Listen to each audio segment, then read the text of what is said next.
Alors bonjour tout le monde, ça me fait vraiment plaisir d'être avec vous aujourd'hui. Moi, je m'appelle Émilie Tuillier. Je suis la mairesse actuelle d'Annecy-Cartierville depuis 8 ans déjà et je suis de l'équipe de Projet Montréal. En fait, j'étais là même dès les débuts de Projet Montréal, le parti politique. Et je laisse ma collègue se présenter. Alors, bonjour tout le monde. Mon nom est Anne-Marie Kavongo. Plus de 20 ans que j'habite ici. Et je me suis présentée en politique en 2021, comme j'étais de sortie deuxième. Et donc, et avec l'équipe de Luc Ravoin et de notre mairesse Émilie Tuillier. Donc, c'est ça, il y a plusieurs partis politiques à Montréal. Donc, nous, le nom de notre parti, c'est Projet Montréal. Et puis, là, on vous a distribué un papier que vous pourrez regarder tout à l'heure. On a fait beaucoup de choses dans l'arrondissement. On rénove 2 ou 3 parcs par année. On s'occupe de plein de différentes choses dans la ville et on veut continuer à le faire aussi. Mais disons que je pense que c'est pas l'objectif tout de suite de vous dire tout ce qu'on a envie de faire. On veut vraiment profiter du temps qu'on a pour que vous puissiez poser vos questions directement, puis comme ça, on pourra y répondre. Donc, ça va aller plus directement sur les choses que vous souhaitez dont on discute. Et j'ajoute une couche de complexité parce qu'à Montréal, puis là, c'est pas par hasard qu'il y a 3 personnes sur le dépliant qu'on vous a donné. Là, je ne sais pas si vous allez voter pour une personne ou pour 3, pour faire compliqué. Vous allez faire juste un vote? Parce qu'à Montréal, quand on va voter, on vote pour 3 personnes. Ah, donc, dans les gouvernements, on vote une seule fois. On vote pour notre député et le premier ministre du Québec ou du Canada, c'est le chef du parti qui a recueilli le plus qui a fait élire le plus de députés. À Montréal, c'est très, très, très démocratique. Nous, les citoyens et citoyennes, on vote pour chaque personne. Donc, vos parents, les autres personnes dans l'arrondissement et la ville, ils ont 3 bulletins de vote quand ils vont derrière l'isoloir, 3 bulletins de vote différents avec de différentes couleurs. Ils votent pour la mairie de Montréal. Ils votent pour la mairie de l'arrondissement, puis ils votent pour leur conseiller local. Donc, Anne-Marie, en ce moment, elle n'est pas élue. C'est une autre personne qui est élue en ce moment pour Bordeaux-Cartierville. Fait que dans une même équipe, on peut avoir des gens qui sont déjà élus puis des gens qui sont pas déjà élus. Alors, c'est très complexe à expliquer, mais c'est très démocratique. Puis souvent, les gens disent Ah, faisons ça simple. Bien, quand c'est trop simple, des fois, c'est pas nécessairement bon. Hein? Donc, c'est normal que ça soit peut-être un peu complexe, mais parce que justement, les citoyens et les citoyennes, on a un très grand choix. Les terrains de tennis ou Intérieur. intérieur? Ah là là, oui. Alors, les terrains sportifs intérieurs, il n'y en a pas tant que ça parce que c'est extrêmement cher. Donc, presque tout ce qui est intérieur, puis c'est un partage parce que dans le fond, ça reste les citoyens et les citoyennes qui payent ces infrastructures-là. Les gens qui payent des taxes, des impôts, ils ont payé les gymnases des écoles, ils sont utilisés pendant la journée pour les gens qui vont à l'école, les jeunes que vous êtes qui vont à l'école. Bien, le soir, les enfants sont plus à l'école. Fait que le soir, c'est nous, la ville, avec les organismes de loisirs qui utilisons les gymnases. Fait qu'on a malheureusement, mais très peu effectivement d'installations intérieures de tous les sports. Ceci dit, ici, on en a 2 vraiment extraordinaires. Puis je te laisserai parler du YMCA. Fait que le premier, qui est presque dans l'arrondissement, là, au coin de Papineau, parce que notre arrondissement est très grand. Et ici, dans Cartierville, on a la chance d'avoir le YMCA dont tu peux parler un peu. Oui, des personnes qui connaissent le YMCA, hein, qui veut dire qu'on a le plus beau YMCA du Québec. Ouais, bon, si je vous pose la question, c'est parce que le YMCA, c'est vraiment une fierté locale. C'est un grand bâtiment où on trouve plusieurs installations justement sportives. Tu peux pratiquer la natation, il y a des terrains de basket à l'intérieur. Il y a même des endroits où tu peux faire la marche. Tu dis? Oui, oui, oui, oui, des installations sportives. Il y a des endroits où tu peux faire, excusez-moi, la gym. Tu dis? Piscine, effectivement, oui. Sophie Barra, Ça, c'est l'autre piscine. Mais on a aussi le YMCA qui se trouve juste de l'autre côté. C'est vraiment un très grand, c'est vraiment une grande installation sportive où il y a même des personnes, c'est pas seulement des personnes de Bordeaux-Cartierville qui viennent là, mais aussi des personnes qui viennent d'ailleurs pour pouvoir utiliser ces installations qui sont quand même, qui sont très belles, modernes. Ouais. Donc, on est choyés. Excusez-moi, je voulais faire juste un petit lien. Quand on m'a dit que j'allais vous rencontrer, dans ma tête, j'étais en train de me dire, qu'est-ce que je peux aussi venir dire? Bien sûr, je me présente, je vous ai dit que j'étais une habitante, mais je voulais vous dire quelque chose. Parce que demain, c'est vous qui serez les citoyens. C'est vous qui allez, vous êtes déjà des citoyens, mais demain, vous allez voter. C'est vrai que tout à l'heure, vous allez le faire, mais vous allez voter. Moi, quand j'étais à votre âge, comme vous, je m'intéressais à la politique. J'ai mon père qui regardait les actualités et moi, je me mettais à côté de lui pour regarder les actualités.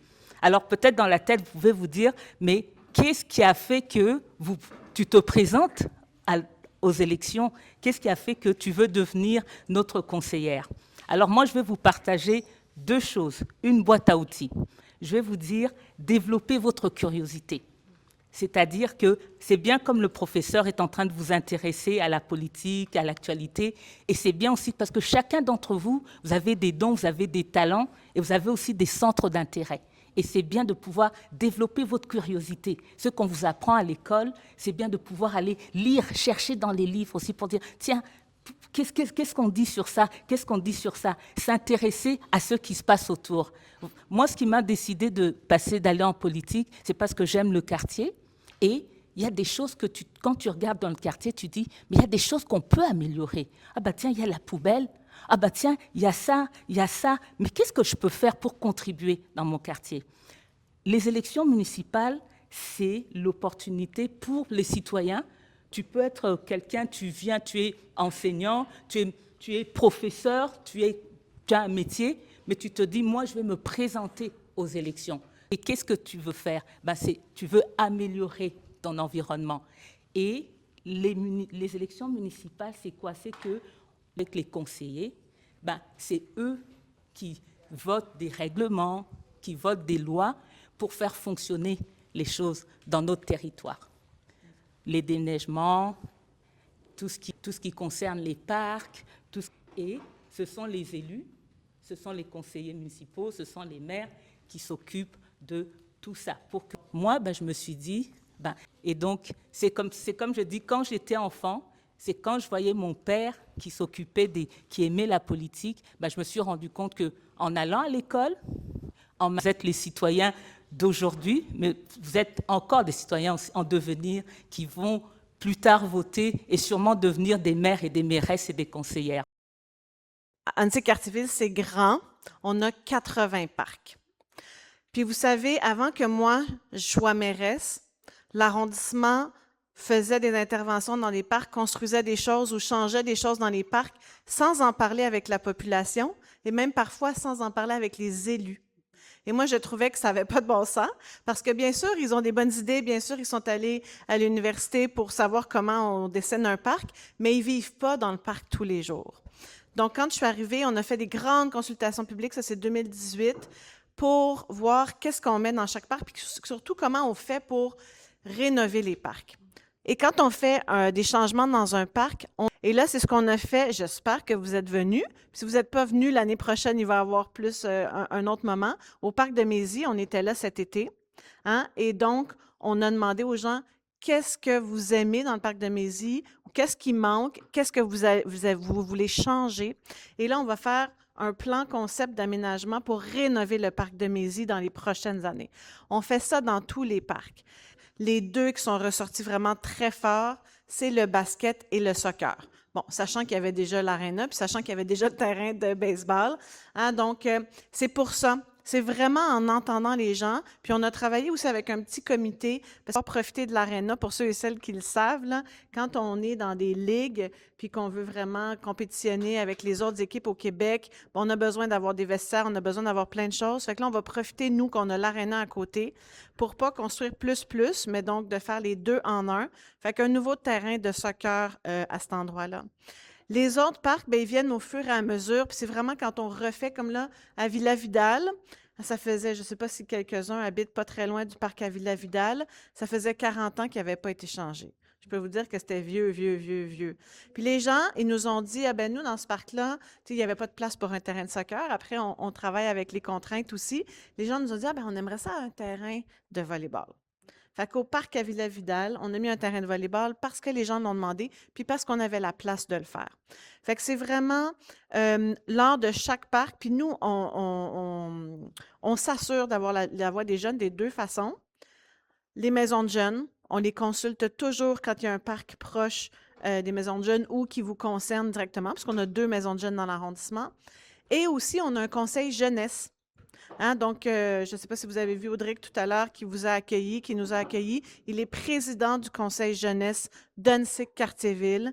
Et donc, on fait toujours ces démarches-là avec notre conseil jeunesse qui va, lui, parler avec les jeunes pour voir quels sont leurs besoins pour chacun des parcs. Moi, un peu comme Anne-Marie, je me suis comme toujours intéressée quand même aux nouvelles, mais mes parents faisaient pas du tout de politique, puis on parlait pas vraiment de politique du tout à la maison non plus. Mais moi, j'ai toujours été engagée. Quand j'étais au secondaire, j'étais dans le groupe d'Amnesty International de mon école secondaire. Après, au cégep, j'ai continué à m'engager. À l'université, j'ai continué à m'engager. Fait que moi, je suis vraiment venue à la politique par l'engagement citoyen. Donc, un peu comme Anne-Marie, de voir qu'est-ce que moi je peux faire, comment je peux contribuer à ma société, de quelle façon.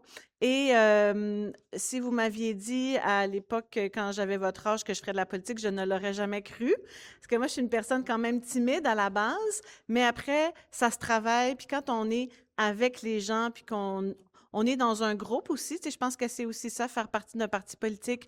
On est dans un groupe, on discute ensemble, on trouve des solutions, puis on discute beaucoup avec les gens. Donc moi, c'était vraiment pour avoir un impact dans mon milieu de vie, comme Anne-Marie, là, avoir un impact dans le milieu de vie puis dans ma société. Et en fait, je rajouterais, c'est que avec Ben en fait, là, c'est parce que les questions concernaient beaucoup les parcs, parce que c'est vrai que c'est quelque chose qui nous intéresse beaucoup. Mais on parle de beaucoup d'autres choses. Hein. On parle des rues, on parle des pistes cyclables, on parle d'une partie du transport collectif. Comme Anne-Marie l'a dit tout à l'heure, c'est l'eau.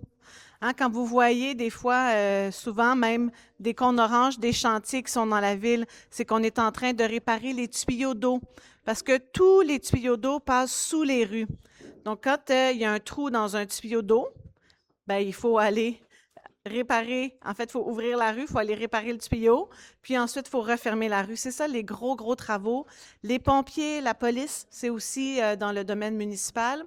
C'est juste que les pompiers, la police, vous comprendrez que les élus, on est moins proches. Alors que dans les parcs, on fait vraiment beaucoup de travail avec les citoyens, citoyennes. Fait que je pense qu'on vous a plus parlé des dossiers sur lesquels vous aussi, comme citoyens, citoyennes, vous pouvez vous engager avec nous, les élus. Des stationnements devant les magasins pour les voitures. Vous savez, en fait, moi, je pense qu'il faut parler de l'accès. Attends, je pense qu'il veut redonner le micro, pardon. Ouais. Il faut parler de l'accès aux magasins dans tous les modes de transport. Il y a d'autres endroits où on peut aller au magasin en vélo ou en autobus ou en métro. Il y a d'autres endroits où on peut y aller peut-être seulement en voiture, où c'est plus facile d'y aller en voiture ou parce qu'on va ramener peut-être beaucoup de choses. Donc, l'accès au commerce dans la ville, il doit être pensé pour tous les usagers de la route parce que c'est pour pas aller faire 20 minutes de voiture pour aller au commerce pour revenir. Ensuite, les commerces, le stationnement, il peut être sur la rue ou il peut être à l'intérieur, comme par exemple les Galeries Normandie. C'est un grand centre commercial. Il y a le stationnement qui est directement pour Galeries Normandie. Il y a d'autres centres commerciaux qui sont plus petits, comme sur de Salaberry. C'est comme ça aussi qu'on va faire une ville. Puis en fait, nous, c'est notre façon de voir la ville. C'est une ville où tout est en même temps. Ça veut dire que votre école, là où vous allez au commerce, là où vous allez à la piscine, le parc, bien, ça se trouve tous au même endroit, puis même les emplois, plutôt que d'avoir une ville où bien, les parcs sont là, nous, on habite là, les commerces sont là, puis les emplois sont là. Comme on a dit tout à l'heure, quand on a fait les consultations au parc Marcellin Wilson, on a demandé aux étudiants, on a demandé à l'école, on a demandé à notre conseil jeunesse, puis on a demandé à la population aussi. Il y a eu plusieurs consultations publiques. Puis les deux sports qui nous ont vraiment été demandés, c'est le soccer et le basket. Puis comme on ne peut pas tout faire dans chacun des parcs, parce que les parcs... Puis il y a le parc des Hirondelles aussi. Ça dépend où vous habitez. Comme je vous dis, il y a 80 parcs. Mais sur Internet, on a une carte des parcs, puis c'est écrit qu'est-ce qu'il y a dans chaque parc. Fait que les terrains de volleyball, en ce moment, dans l'arrondissement, il y en a 3, à Villa-Vidal, Rimbaud et des Hirondelles. Oui. C'est quoi ton sentiment si tout le monde va prendre ta place? J'ai pas entendu un des mots. C'est quoi ton sentiment Ah, si mon tout le monde veut sentiment! pas, comme tout le monde veut prendre ta place? C'est sur le subjectif. Oui! C'est l'émotion. Bien, vous savez, les élections municipales, on a beaucoup de chance à Montréal parce qu'on a beaucoup de gens qui se présentent pour tous les postes. Ailleurs au Québec, dans plein de petites villes, il y a une personne qui se présente pour chaque poste. Il n'y a même pas d'élection. Les citoyens et citoyennes ne peuvent même pas choisir pour qui ils veulent voter parce qu'il n'y a même pas 2 candidats pour chaque poste. Il y a juste une personne. Ça s'appelle être élu par acclamation. Mais à Montréal, c'est pas comme ça. À Montréal, on a beaucoup de gens qui veulent se présenter parce que on est très démocratique, puis parce qu'il y a une belle vie, il y a différentes idées. Donc, c'est sûr que le sentiment, moi, c'est sûr que j'aimerais ça être élu. Puis j'ai 2 enfants de 10 ans et 14 ans, donc 14 ans peut-être un petit peu plus proche de vous. Puis ils m'ont posé la question parce que c'est mon travail en ce moment. En fait, la prémisse, pourquoi il n'y a pas beaucoup de piscines, je dirais qu'on est un arrondissement où il y a beaucoup de piscines, mais on en voudrait toujours plus. Il y a 2 piscines publiques. Les piscines publiques, ça veut dire que c'est vraiment gratuit toujours pour y aller. Il y a Sophie Barra, dont quelqu'un a parlé tout à l'heure, et il y a la piscine du YMCA, en fait, où elle est en partie publique, parce que nous, l'arrondissement, on donne de l'argent chaque année au YMCA. C'est pour ça qu'il y a des horaires au YMCA où vous pouvez aller à la piscine gratuitement. Fait que ça, c'est nos 2 piscines publiques intérieures. On a aussi 2 piscines publiques extérieures. Bon, évidemment, on est dans un pays où il fait froid, alors elles sont ouvertes seulement une partie de l'année. Donc, il y a à Marcellin Wilson, la grande piscine extérieure, puis il y a Gabriel Lallemand aussi, plus dans l'Est. Après, il y a 2-3 autres piscines privées. Bien, privées, en fait, dans les cégeps. Et il y a d'autres piscines où on peut avoir accès, mais là, il faut s'abonner. Ça coûte plus cher, donc c'est pour ça qu'on les comptabilise pas tant. Mais les gens qui habitent juste à côté, ils peuvent s'abonner et y aller. Mais il faut savoir, c'est ça, en fait, la question, pourquoi il n'y a pas plus de piscines, c'est que ça coûte très, très, très cher d'avoir une piscine. La dernière qu'on vient de construire à la ville, c'est à Pierrefonds-Roxborough. C'est juste à côté, bien juste à côté, c'est pas très loin, dans l'ouest. Puis, tu sais, c'est plus, là, je me souviens plus exactement du coût, mais c'est plus que 50 millions de dollars. Juste, ouais. Ça, c'est juste la construire, là. C'est pas la faire vivre, l'opérer, tout ça. Donc, c'est un bel équipement, la piscine, mais ça coûte cher, fait qu'on utilise celle qu'on a.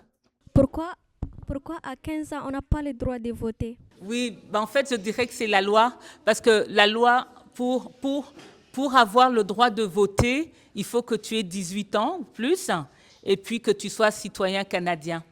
Donc, citoyenne canadienne. Il faut aussi je pense aussi qu'il ne faut pas que tu aies un casier. Hein. Non, eux, ils peuvent. Et ben, en fait, s'il faut qu'à 15 ans tu votes, il faudra alors changer la loi.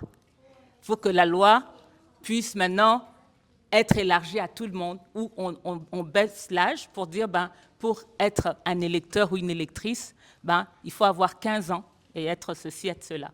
Donc, il faut que le gouvernement change la loi électorale.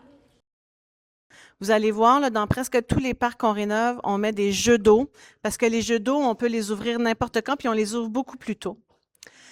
Les élus, c'est ça qu'on apprend quand on est élu, nos souhaits de citoyens. Il y a des contraintes vraiment importantes. La piscine, en fait, il y a 2 choses différentes. Il faut l'ouvrir. L'ouvrir, ça veut dire qu'il faut la nettoyer. Puis pour la nettoyer, bien, il ne faut pas qu'il fasse très froid ni très chaud. Donc, il faut commencer par la nettoyer. Mais surtout, c'est qu'il faut qu'il y ait des sauveteurs à la piscine. Et des sauveteurs à la piscine, c'est des étudiants du cégep ou du secondaire. Mais comme vous êtes à l'école jusqu'au mois de mai, juin, ben on ne peut pas vous faire travailler plus. Et surtout, il manque de sauveteurs. C'est pour ça maintenant, je ne sais pas si vous le savez, mais il y a des cours gratuits pour devenir sauveteur. Fait que dans plusieurs piscines, dans plusieurs écoles, il y a des cours où on peut gratuitement faire la médaille de bronze pour devenir sauveteur. Puis nous, on en a besoin. Vous savez, on est même en train de regarder, d'aller chercher des personnes retraitées pour être sauveteurs au début de la saison parce que les jeunes ne sont pas là en ce moment parce qu'ils sont dans les écoles. Fait que souvent, là, quand vous vous demandez pourquoi c'est pas fait, c'est pas parce qu'on n'y a pas pensé. C'est pas parce qu'on n'a pas eu la bonne idée. C'est parce qu'il manque ou en opération ou en ressources humaines. Fait que c'est vraiment important de voir ça. Puis surtout, là, ben vous pouvez vraiment contribuer en vous inscrivant puis en devenant sauveteur. Puis comme ça, ben si vous êtes plusieurs, on pourra ouvrir les piscines plus avant. Évidemment, pas pendant la journée, hein, parce que les gens sont à l'école, mais plutôt pendant la saison. Ouais. Si vous n'avez pas compris le message, allez prendre vos cours pour avoir un travail à l'équipe. Vous avez compris ce que vient de dire Madame Janet? Let's go.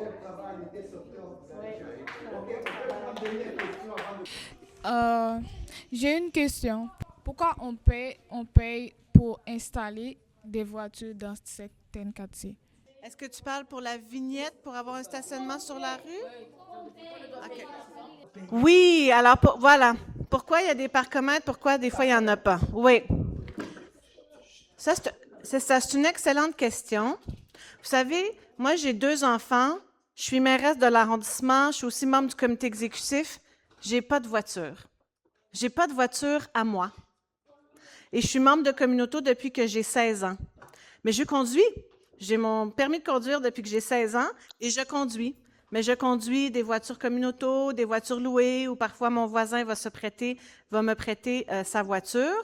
Mais je n'ai pas de voiture à moi personnellement. Ça, c'est possible de faire ça quand on est dans un quartier, comme je vous disais tout à l'heure. Moi, le quartier où j'habite, qui est dans l'arrondissement, je peux faire beaucoup de choses à pied. Vous avez sans doute ou vous aurez des cours d'économie où on va parler de l'offre et de la demande. Hein, l'offre et de la demande, c'est une façon aussi d'aller chercher c'est comme ça qu'on a des coûts différents. Quand il y a beaucoup d'offres et pas beaucoup de demandes, bien, ça coûte moins cher. Quand il y a beaucoup de demandes et pas beaucoup d'offres, ça coûte plus cher. Là, c'est là où il y a des parcomètres. C'est quand il y a beaucoup de demandes, donc il y a beaucoup de gens qui veulent se stationner en même temps au même endroit, mais qu'il y a peu d'offres parce que la rue est limitée. Il y a certaines cases de stationnement sur la rue et pas ailleurs. Donc, c'est pour ça qu'il y a des parcomètres. Puis des parcomètres, en fait, ça sert à avoir un roulement des voitures. Les parcomètres, vous allez voir, ils sont sur les rues commerciales. Sur une rue commerciale, puis ça rejoint la question de tout à l'heure, les stationnements devant les commerces, bien, sur une rue commerciale où il y a beaucoup de gens qui viennent, c'est pas pertinent d'avoir la même voiture stationnée 8 heures à la même place. C'est pas ça qu'on veut, parce que le commerce, lui, il veut avoir plein de gens différents. Puis pour forcer, hein, on devrait tous le penser nous-mêmes, mais on n'y pense pas toujours nous-mêmes. Donc, pour nous forcer à penser ça, il y a un parcomètre pour nous dire, bien là, tu payes ta place de stationnement, ça veut dire que tu restes juste le temps dont tu as besoin pour faire tes courses et ensuite tu t'en vas ailleurs. Donc, c'est vraiment une façon de mieux, d'optimiser en fait, puis de mieux utiliser l'espace public en fonction de quel type d'activité il y a sur cette rue-là ou sur une autre rue. Puis je terminerai en disant, bien, c'est ça, sur des rues résidentielles où il y a plein de places et où il n'y a pas beaucoup de gens qui viennent parce qu'il n'y a pas de commerce, bien là, il n'y a pas de parcomètre sur ces rues-là. C'était vraiment un très grand plaisir, un honneur de vous rencontrer, les jeunes.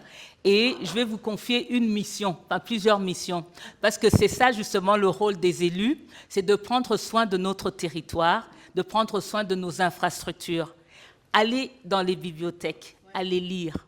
Vous lisez à l'école, Allez aussi dans les bibliothèques parce que les municipalités s'occupent aussi de rendre les espaces jeunesse dans les bibliothèques. Il y a des espaces jeunes dans les bibliothèques. Donc, allez là-bas. Tout à l'heure, j'ai parlé de la boîte à outils. C'était la curiosité. Alors, quand on lit, on développe notre curiosité, notre culture générale, notre intelligence, notre savoir, et on apprend plein de choses. Allez à la bibliothèque, vous écoutez vos professeurs, et les professeurs enseignent bien. Allez aussi utiliser les installations sportives. Dans les parcs, je sais qu'il y a la possibilité d'emprunter des instruments sportifs, je les appelle comme ça.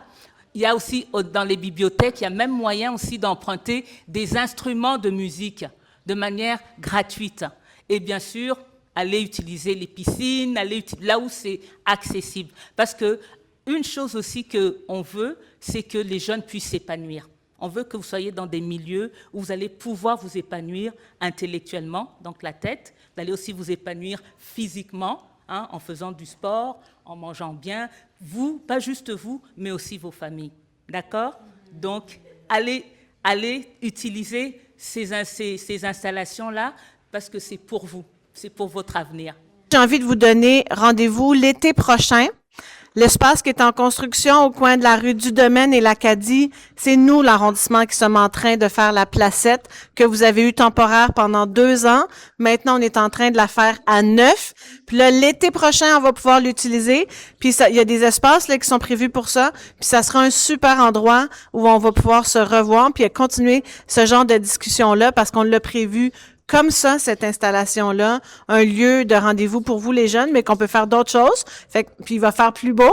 Fait qu'on s'invite, puis on se donne rendez-vous l'été prochain sur la placette jeunesse Marcelin Wilson.